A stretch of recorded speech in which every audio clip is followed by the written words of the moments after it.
Alrighty, today we're doing a quick review. Or at least I hope it's going to be a quick review, because we're covering another PlayStation accessory. And a very simple PlayStation accessory. We're covering the media remote. Now, Sony, being an entertainment company, has had a history of media remotes. I have two. I used to have a PlayStation 2 remote. I probably have it stashed away. I will do some research and maybe see if I can add it in this video. Maybe I won't. But as you can see here, I've had a solid history of media remotes. This is an actual first-party remote by Sony. This is Sony PlayStation 3 remote. This is the original unit, bulky as... it looks a lot bigger than the remote next to it, which is for the PlayStation 4. But it has most of the features that you could think of, as well as, you know, there's enough symbols associated with Sony, the brand. So your triangle, your home buttons, everything else to do with the Blu-ray player feature aspect of it as well. So that's the OG. This is a third-party remote. I'm not sure if Sony themselves ever made a first-party remote for the PlayStation 4, but this is a remote done by PDP. Okay, I've used this. I think they work via Bluetooth. I've used this for a couple of years now, and happy with it. It does everything that it needs to. It'll work with your TV, amp,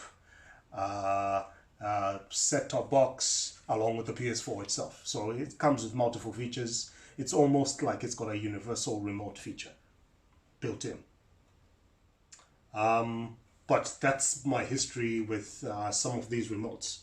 So today, what we're unboxing is something that is fairly priced. It's not overpriced or anything like that. I've already cut the box open just to make sure. I don't know what that is. Guessing that just comes with the label for things to hang. Very simple box, very clean. Entertainment at the push of a button. Navigate your entertainment, dedicated app buttons, and voice control. It's got the media remotes, size 2 AA batteries, instruction manual. Contents, you know, it just tells you what everything is in there. Media remote at the front, and compatible hardware. It doesn't go too much into anything else. So upon opening it, this is what greets you. Compared to the other guys, this is half the size. Along with that is a manual, which I don't think most people will need, and 2 Sony branded batteries, which is a nice touch. Being a media company and everything else, they do a whole bunch of stuff. So I normally keep small baggies like this, because I normally would put the remote in there and maybe fold it up and maybe tape it up. Again, kids, people spill things whenever they come to your house and they want to hang out. Sure, I've got a remote caddy in the lounge room, but I also just like to keep the remote itself clean to stop it getting damaged by nicks. Got a PlayStation button in the middle. I'm guessing that's how you open and you push open. And that's how you open the unit.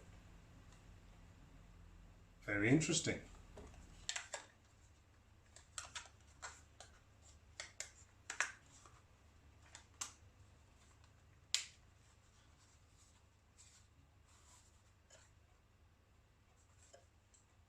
So, this is how you would go about opening the unit. You press the push button and that would release that. Very light. I don't know if that's durable material. I love that glossy finish. It's very clean. Decent sized contacts. All batteries face the same way, which is interesting.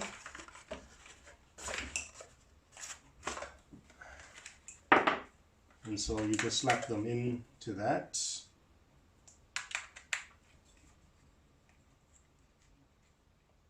Just to get the branding up. And I'm guessing that tab will go in, connect, and that slaps shut.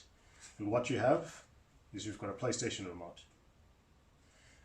Now, my question at the end of the day is, how are the features and everything else that comes with it? Let's have a look. Plus and minus, so I'm guessing that's volume. I'm guessing. Mic, so I'm guessing that's when you want to do voice controls. Mute, TV functionality, so I'm guessing it's a universal remote as well. Up and down for navigation, I'm guessing that's enter. Back again for navigation, menu or options. Rewind, plus play, pause, fast forward, Disney, Netflix, Spotify, YouTube, and whatever else. I don't know if you can reassign these buttons, but looks pretty good. Let's actually see if this plays well with... Let's actually have a quick look and see if this plays well with my TV. This is a very robust menu. Before I go further and do some testing, this is fairly big. I didn't expect it to be that big. But there's a lot going on here, from basically just opening it and letting you know what everything is. Okay, so TV remote for TV volume, plus and minus button.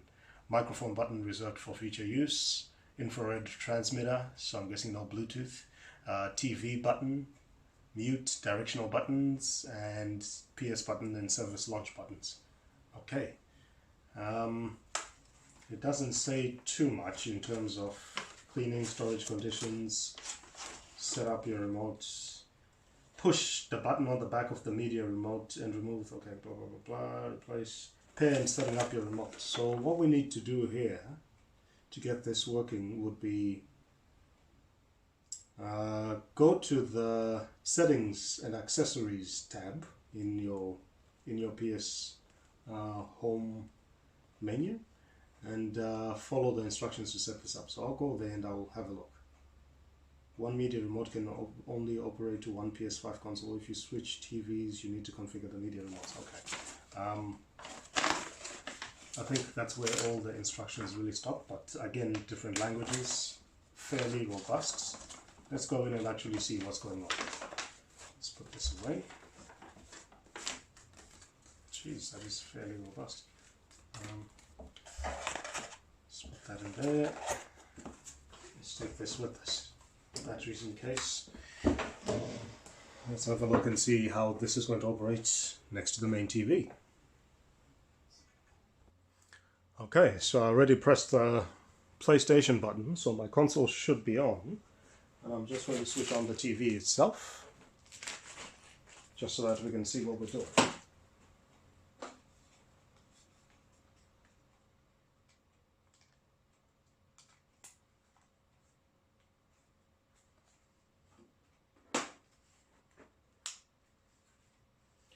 Okay, so how do we pair? Let me just see if I can get this to come a little bit closer, because it seems very bright. Oops. Seems to be a bit of glare on the screen. So that's me navigating.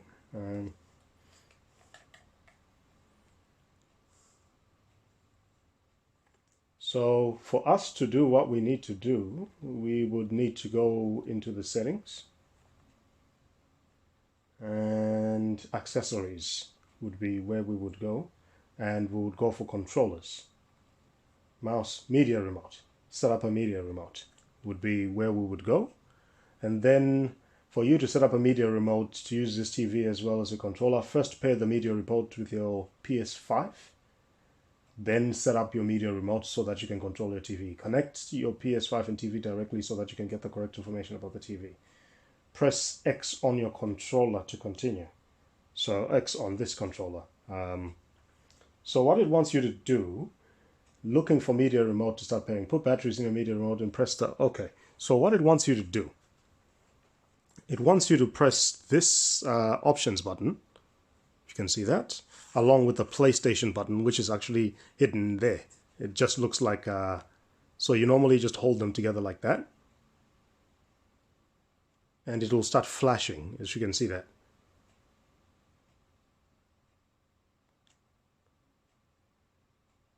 Until it enters pairing mode. Okay, so I've done my part. So it's looking for the unit at the moment.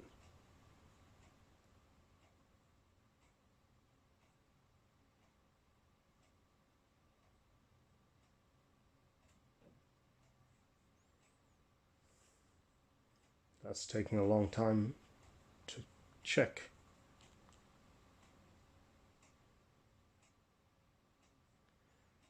I'm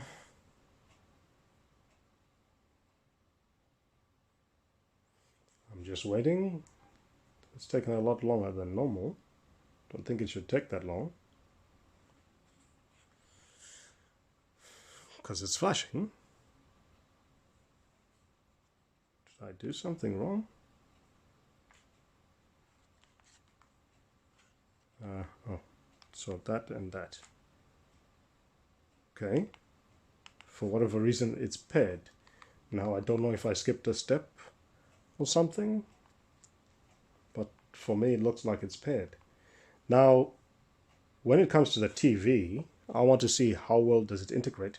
Well, my volume seems to be working just by pressing the buttons. So if I press the mute, that mutes the TV. I'm guessing if I press TV, okay, so that's to switch off the TV and switch it back on. I don't know if that's if that puts the unit on standby as well. I just switched the TV back on. Again, this is an LG 9086, I believe. So again, maybe things will vary, settings-wise, will vary between the TVs. I thought it would give me access to all the apps at the bottom, but clearly that's not what it's doing. Instead, it's browsing things that are in the PSN store. But otherwise, I can see things integrated. The TV unit or menu is separate. This is giving me options to eject disk. If I press back, it'll just send me back. And I'm guessing this will just launch anything that I press. So I just hit the YouTube button, and it's given me options between cloud storage and everything else that's going on. So let's just see if that'll work or if it'll show any of my videos. Yep, so that's showing me, or Richie in the background there. So there you go. I'm seeing everybody from Linus to WWE 2K20 or 22.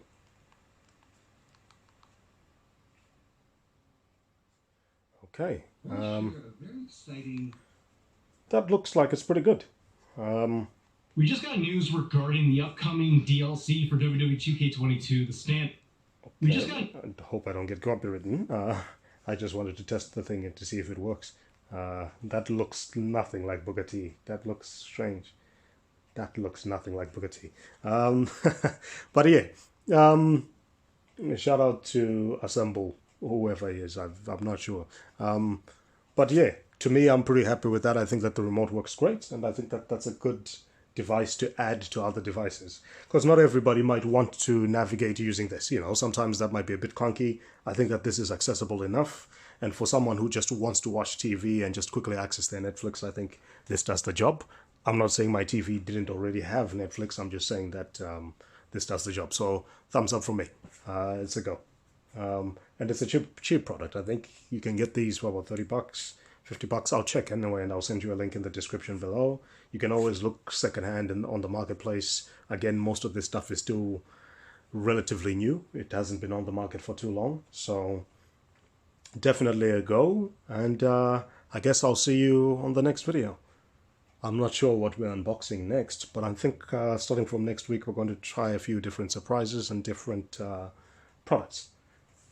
Alrighty, thank you, and see you in the next one.